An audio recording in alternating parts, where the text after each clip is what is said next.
I didn't see you there. But of course I did, because duh, I'm actually recording this video. I just wanted to be weird. Shameless joke. Curse me if you guys want. Anyways, guys, what's up? Welcome back. And so what I wanted to kind of just talk to you guys about, again, more Google stuff, because there's a lot of things that goes on with Google. There's good stuff and then there's bad stuff, and unfortunately this is one of the bad stuff. But it's not like what people think. It's not about stealing data or mining your data or any of that stuff. Like, no, it's not that at all whatsoever. However, it's about Google's music service. Again, Google, why do we have so many different services? And in the music side of things, it pretty much goes towards that. Okay, we have Google Play Music, which had all the potential of just being that, right? And I can see where Google was going with it, because Play was something that they were really trying to push. Like, there was Play Music, there's Play Movies, there's Play Books, you know, there's the Play Store. They were really kind of going and emphasizing with that Play and the Play button and all that other stuff. And then came YouTube Music. And YouTube Music, don't get me wrong, I mean, the thing about this whole music service fiasco thing is that people have opinions. Normally, people would have been okay with Google Play Music, but when YouTube Music came around, it showed a different user interface that some people took a liking to, which, again, this is where Google kind of shoots themselves in the foot. They're like, well, we're going to have YouTube Music along with Google Play Music, and then people who were like, okay with Google Play Music's user interface see YouTube Music and its interface and like it. They no longer like Play Music's interface. Those people who are diehard Play Music fans are not going to gravitate towards YouTube Music because they feel like it's some sort of monopoly with YouTube. It's too many options, and Google likes to shoot themselves in the foot. Because think about it like this. If YouTube Music never came through, then all the people who love YouTube Music and prefer to use it because of its user interface versus Play Music, would they have even had that? And think about it. Looks like there's a problem. No, your music service is the problem. Because literally, without there being a secondary option in the same universe, then there would be nobody saying, oh, I prefer YouTube Music's user interface because it's so much better. There would be none. You would have Play Music, and Play Music would be that. But again, this is one of those things where Google really kind of shoots themselves in the foot.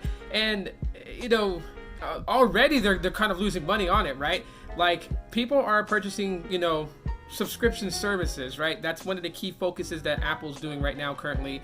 That's what they're relying on besides sales of the iPhone, iPad, iMac, and, you know, MacBooks and yada yada yada, as AirPods, right? Is subscription-based services, right? Because the longevity in subscription-based is good revenue compared to just selling one particular item, you know, every 6 months, every year, every 2 years, depending on the consumer. Subscription-based service is monthly, so you know they're getting money, and Google's actually losing money if you really think about it.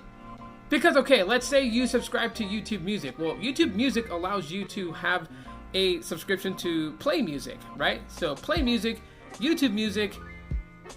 What's the point? Okay, I mean, here's the thing about Play Music, and this is why other people are kind of frustrated with Play Music, is that Play Music has emphasized on a person-to-person share. If you didn't know that, now you know. Majority of the songs that are on Play Music have been uploaded by a user.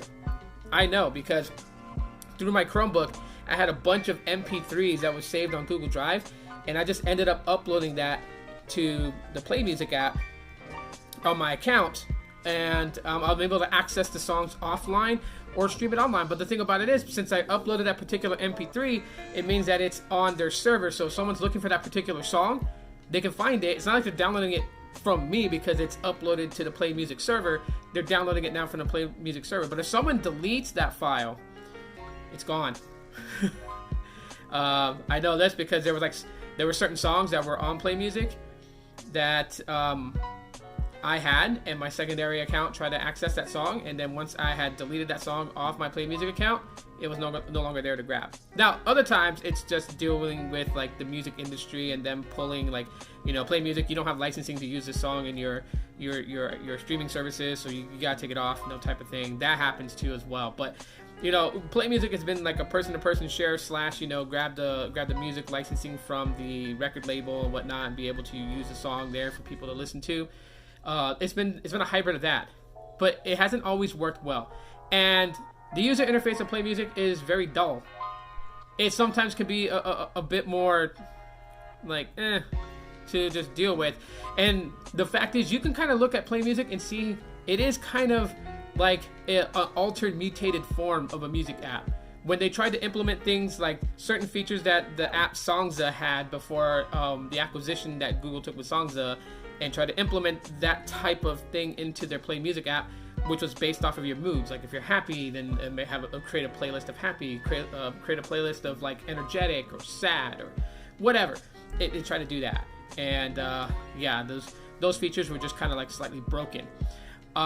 With YouTube Music, it's cool and everything like that, but again, YouTube Music is also person-to-person sharing. I mean, some of the stuff is brought in licensed from the record label, but then you also have people who upload music to their YouTube channel, and eventually their channel gets pretty much flagged by the AI or the algorithm, and video gone, music gone, no longer there. So there's never a sure thing with YouTube Music, and there's not really a sure thing with Play Music. So then what's the point of having two different music services? What's the point of having YouTube Music? I mean, do we really need YouTube Music? And Play Music just sounds so funky and generic. Why don't we just can both of them and just create one music service for Google account users for Android, and just let it be that? And you know, because I think the hardest part of people really gravitating towards Android is not so much only the fragmentation of the various different types of you know, manufacturers out there, but it also has to do with the various different types of applications that all do the same thing. And it's not like it's like Google's version and then a third-party version. It's Google's version versus Google's version versus Google's version versus Google's version. Like, stop it, Google. We don't need this. Okay, stop competing with yourself. You're like in a boxing ring with gloves on, ready to go to war, but you're not going after your opponent. You're shadow boxing. You're going against yourself. Mirror match.